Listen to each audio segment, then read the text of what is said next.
Alors, petite actu sur Clubic. Cupra Elborn, la bombe espagnole 100% électrique. Cupra est la marque sportive de Seat, à l'image de ce que Renault Sport peut être pour Renault. Les modèles Cupra représentent un look tapageur et des performances élevées pour un tarif raisonnable, la recette de leur succès. Ouais, alors l'image que je vois paraît plutôt bien, hein, cette future Cupra électrique qui est généralement réservée aux voitures compactes de la marque telles que l'Ibiza, la Leon ou encore la Toledo. Les déclinaisons Cupra s'appliquent depuis peu à des véhicules plus discrets comme l'ATK. Toutefois, il ne s'agit pas d'une simple signature stylistique sportive, mais bien d'une machine complète et performance. Ce n'est pas une surprise, plutôt une habitude. La Seat Elborn a de nombreux points communs avec la cousine allemande d'ID3. Et la Leon Cupra partageait déjà ses moteurs avec la Golf. Ainsi, la Cupra Elborn, dérivée de la version Seat éponyme donc, sera basée sur la même plateforme modulaire MQB que l'ID3 GDX, la déclinaison sportive électrique de l'ID3. Elle partagera probablement aussi son pack de batterie.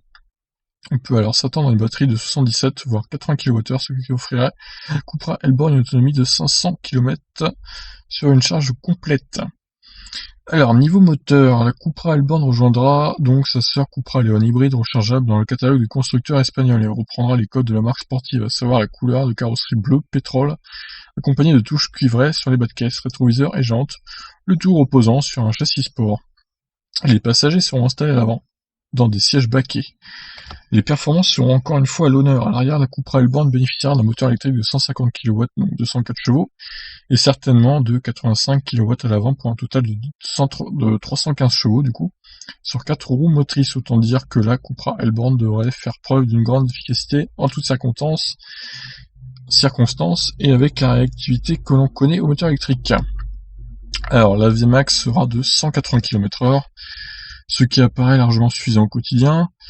Et le double moteur électrique associé à une batterie de grande capacité offrira une réelle polyvalence à la Cupra Elborn. Le 0 à 100 sera battu en 5 secondes 9. Alors, 5 secondes 9, ça me paraît pas hyper bon comme score pour le coup. Avec 315 chevaux, je m'attendais un peu mieux. Moi, j'aurais plutôt vu ça en 5 secondes 2. Voilà, c'est un peu décevant, je dirais même. 5 secondes 9, c'est pas la folie quand même, à un niveau puissance. Certes, ça accélère fort, mais pour 315 chevaux, on pouvait s'attendre à mieux. Bon, après, voilà. Peut-être que les chiffres seront revus un peu à la baisse, on verra bien. En tout cas, vu cette image-là, elle me paraît plutôt stylée, hein, cette petite Cupra Elborn.